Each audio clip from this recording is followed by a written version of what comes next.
My husband and I are both travelers at heart, and our travels did not come to an end when we had our daughter either. By the time she was 12 months old, she had already been to 14 countries across 3 continents. And when they're sick, whether traveling or not, it's never fun. The crazy thing about our daughter falling sick on the flight was not that she got sick, it was actually the experience at the medical center. They measured her temperature, checked her a little, and then afterwards, when they gave us the report, they actually told us that they had written a lower temperature so the airplane crew would let us on to our connecting flight. We were honestly shocked. We were baffled. We went there wanting an honest evaluation of whether our baby was fit to fly, and they purposefully changed the temperature. Hello, and welcome to Partners Beyond Parenthood, the podcast that helps new parents thrive without losing themselves. My name is Saba Bosuener, and my mission is to help new parents gain clarity on what their priorities and needs are. In this episode, I'm going to give you a little bit more information on what travel looks like with a baby at different milestones, the different styles, such as by car or flying somewhere, and what baby equipment can help make your trip easier and therefore hopefully more enjoyable. My husband and I are both travelers at heart, and our travels did not come to an end when we had our daughter either. By the time she was 12 months old, she had already been to 14 countries across 3 continents. Now that's quite a lot, but I want to make it clear from the get-go, those did not all involve flights.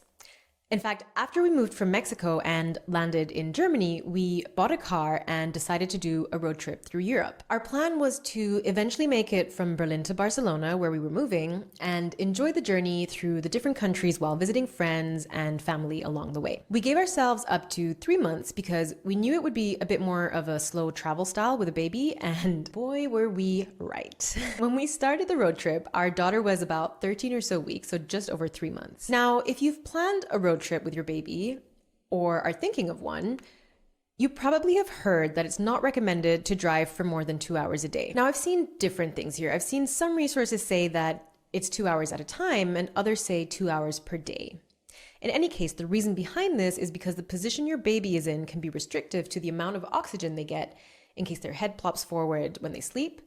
And it can also impact their spinal development. Knowing that we were going to spend a lot of time in a car, we looked into what available car seats there were because 2 hours per day would have been tough and we would likely have gone over. We looked at the available options out there. We came across the Maxi Cozy Jade, which is a lie flat seat and is R129 or iSize certified, which basically means it has the most up-to-date standards of safety for rear-facing seats until 15 months of age, and offers a guaranteed fit for cars that have I-size seating positions. So the thing with this car seat is that it is lateral facing, not rear facing, but it has gotten the certification which qualifies the seat as safe for the roads in Europe. So if you are considering a road trip in Europe and your baby is under 6 or so months, 9 kgs, or about 70 centimeters, I can definitely recommend this seat. Overall, a big benefit of this lie flat car seat is that you can drive for longer stretches since your baby will not be in a seated position and won't undergo the risk of restricted oxygen flow. Also, it's important to know, since this car seat is lateral facing,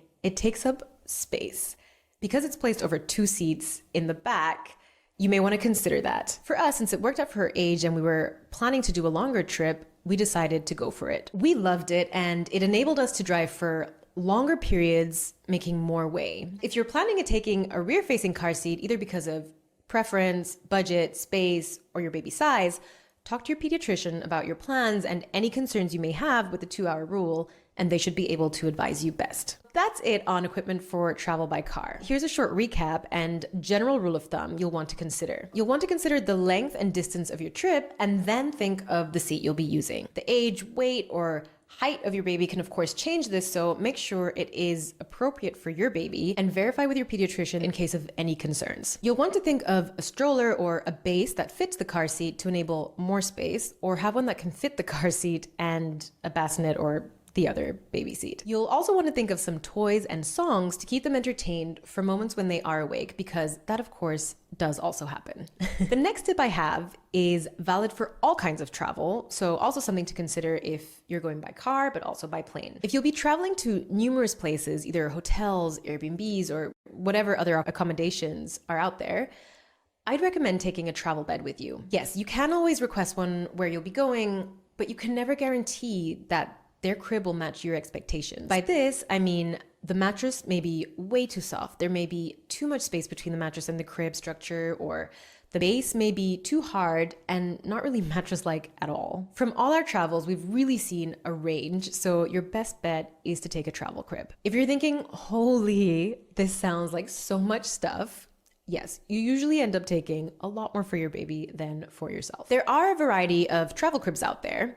We had the Mika Mickey co-sleeper, but there are a few travel cribs out there that would have been easier to travel with. We just used it because we had it already from our daughter's birth. Later on, when she outgrew that, we switched to the Darien tent, but only when we couldn't get a good crib. The Darien tent definitely has its pros and cons. It's easy to travel with since it folds up pretty small and you can use it pretty much everywhere.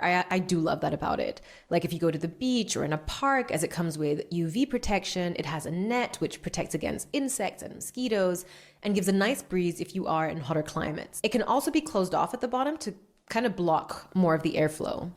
And as mentioned, you can also use it as a crib at your accommodation in case you're not happy with the one that you were provided. Naturally, your baby is going to be a little overwhelmed. It's a new place, lots of new impressions, and the sleep routine, if you have one, may look a little different, even if you try to keep it as similar as possible. For us, the hardest part was not necessarily putting her to sleep. The hardest part was keeping her asleep while zipping her up in the Darien tent. This was my biggest issue with it. The zip to close it was so loud in the moments when trying to put her to sleep. I often had to start from the beginning, and that was really frustrating. Also, I wouldn't have felt comfortable not zipping it up because we had and have a very curious little girl who would crawl and now walk out and explore, even in the dark, I'm sure. So that's something you want to think of. I've covered quite a bit on equipment. The next thing I want to talk about is air travel with your baby. This is where your baby's developmental stage and general temper is so important because your experience will most likely depend on this. And I say this because no matter how much others will say, don't worry about the others, don't care what they say, or, they've all been kids at some point, it's still a pretty rough position to be in. When they're having a meltdown or just can't stop crying. It's not fun and it's just, it sucks. I know, I've been there and I'm sure many can relate, but I digress. Back to their developmental stage. It can mean so many different things, right? Can they sit yet? Are they crawling, walking, climbing, teething? Are they sick? All of these kinds of things will impact your trip. We flew with our daughter when she was just under 3 months, between 4 to 7 months, around 10, 11 months, and 17 months. And I happened to do a pretty brutal solo trip at around 13 months. So we've experienced a wide range of the different stages of travel according to their development. Now, because everyone's baby is different and they will experience these milestones at different times, I'm just going to lay out what to expect according to what they are able to do. If they can sit, then that is still very manageable. You don't have to worry about them wanting or needing to run off and expel a lot of energy. On these flights, you can actually still enjoy them on your lap and they may even, doze off, which makes for an even smoother experience. I was breastfeeding during takeoff and landing to help with the ear pressure, and this together with whatever magical mini vibrations they feel when the plane starts moving sent her straight off into slumberland. It was amazing. Once they start crawling, it starts getting a little trickier. They usually want to move a little more, so it's helpful to try and get some activity in before the flight or on a layover. To help tire them out. Movement is definitely necessary and will help you both once you're on the plane. In our case, we've done our best to avoid screen time and have been successful so far with the help of lots of different toys and what feels like eternal patience. Another thing that's helped is having a carrier on the plane to take them on short walks to see something else or help get them to sleep when they're a little smaller. That's honestly been really helpful. Now, it does get a bit more difficult as they get older, but the carrier is still a must-have on a plane. You just never know when you're going to need it. You may also have heard this. Things definitely start to get a lot more challenging once they can walk. As mentioned, I went on a solo trip literally the day after she took her first steps. And of course, with her new skill, that's all she wanted to practice. To start, the flight times were tricky. I was flying from Barcelona to Addis Ababa, Ethiopia. And the best flights left in the morning, which were pretty reasonable, but the issue was the connecting flight. No matter the route, I'd end up landing in Ethiopia around or after midnight. And that's a pretty long day for a toddler, especially when there's no guarantee of good rest during the flight. Now, the reason it felt even longer is because I didn't have a bassinet. And the reason I didn't have one or get one is because I knew she wouldn't fit. and she would probably try and climb out anyway. I had checked the dimensions, and a recent flight from when she was just 10 months demonstrated how she wouldn't be comfortable in there anymore. And in any case, she also seemed to actually sleep better when she was on us in the carrier, for example, than in the bassinet. When booking seats on a plane, do make sure to request the bassinet seats because you can't buy them when you actually purchase your seats. You have to request them, and it also depends on availability. So again, make sure you check the dimensions and see if there's availability. Remember that every baby size is different, and some may be totally happy in the bassinet, even if they're a little bit on the larger side. So it can't hurt to ask if you think it'll work and if there's availability. Also, depending on the timing of the flight, when your little one usually naps or not, you may be better off asking if there are any seats available that still have a free one next to it.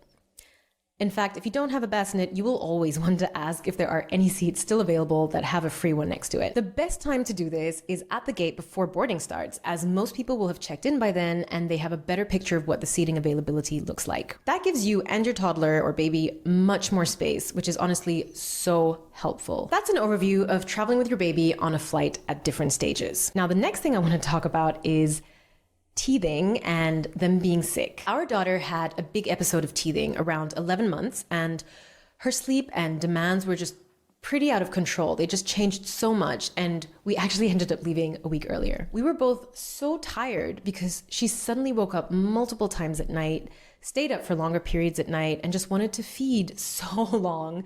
And she was just clearly uncomfortable. So take into consideration that this can impact your trip as well, depending largely on what activities you have planned. Lastly, when they're sick, whether traveling or not, it's never fun. When we flew back from Malaysia to Spain, our daughter suddenly got a fever. She also had diarrhea on the plane, and it was evident she was just not okay. So we had a layover in Doha, and we were able to get her seen by a doctor or a nurse, I can't remember, at the airport. Now, they don't have medical facilities at all airports, but this one did. So if your baby does happen to get sick en route, ask a flight attendant whether your next airport has one. In our case, we had already given her infant paracetamol, which for the US listeners is Tylenol, to help reduce the fever, and it helped temporarily, but by the time we landed, her temperature was rising again. The crazy thing about our daughter falling sick on the flight was not that she got sick, it was actually the experience at the medical center. They measured her temperature, checked her a little, and recommended giving ibuprofen to further help reduce the fever. They gave her the ibuprofen, and then afterwards, when they gave us the report, they actually told us that they had written a lower temperature so the airplane crew would let us on to our connecting flight. We were honestly shocked. We were baffled. We went there wanting an honest evaluation of whether our baby was fit to fly, and they purposefully changed the temperature. We did ask them to correct it and write the original one, and told them we'd see what the staff would say. You know, we were still pretty sure they wouldn't let us fly, and yeah, in the end, they saw the temperature and said, no, this baby shouldn't be flying. We stayed an extra night in Doha, and all of that just to say, that is a pretty crazy experience. I wouldn't have expected that. It can happen. You know, I get it. Some people may want to return home as quickly as possible and, you know, go to the hospitals or doctors they're familiar with in the language that they speak and so on. But I have to say that I really wouldn't have expected them to do that. The takeaway here is double check their temperature readings if this does ever happen to you. Know that your baby is probably more resilient than you think. Yes, it sucks, but they and you will get through it as much as it sucks in the moment. The last thing I want to do is share some general tips on travel with a baby. Try not to be too strict with their schedules. They are getting so much new input, seeing so many new things, maybe even getting a ton of new smells. So this will likely affect their schedule and wake windows. If you've done sleep training and want to stick to the routine, try to give yourself some grace. You know, remind yourself that it's a completely new environment. Hold your baby, soothe them, nurse them, do whatever you need to do, whatever feels right for you in those moments to get your little one to sleep. And not every day will be the same. Some will be better, some worse. Now, if you like having a dark environment to sleep, then black tape is going to be your best friend. It's crazy, but you don't actually notice how many lights there are in hotel rooms and Airbnbs, and covering them with black tape can really help darken the room. Take into consideration the weather and climate of the place and how this may help or restrict you from doing activities with your baby. You'll also maybe want to double check if you're breastfeeding whether it is okay to do so in public. For example, when I went to Malaysia, it wasn't common to do that outdoors. There are maybe some areas where you can do it in the hotel accommodation or residence, that's fine. But when you're out and about, that was not the case. You definitely had to find places like bathrooms, and they have many of those, but you definitely wanted to go and find those places. Get 1 or 2 new toys for the trip and try and have a few that you can rotate in general, particularly if you're going on a longer trip. Prepared for the fact that something of theirs will probably go missing or something will go wrong. As mentioned, that has happened to us, and it can happen to anyone. If they lose something and it happens to be one of their favorite toys, see if you can just get a backup. That is honestly very helpful. Lastly, and most importantly, try and be present in the moments that you are out and about with your new family. It's incredible that we get to experience these things with them. All right, so that's been quite a lot of information. If you have any questions about the items I mentioned here, please feel free to join my Facebook group, Partners Beyond Parenthood, and I'd be happy to answer any questions there. Also, if you have other gadgets or tips that you think could be useful, I'd also love to hear about them. I hope this episode has given you an idea of different styles of travel at different milestones, or what you can expect when they are sick or teething, which can help you plan your next trip. See you next week. Thank you so much for tuning in and sticking around to the end. If you've just watched and enjoyed this video, I'd be so grateful for a like and if you'd hit the subscribe button. With your support, I'll be able to invite bigger guests and provide more value. If you're listening to the audio only, make sure to follow this podcast to get tips on parenting and partnership and hear inspiring stories from other parents as well. See you next week.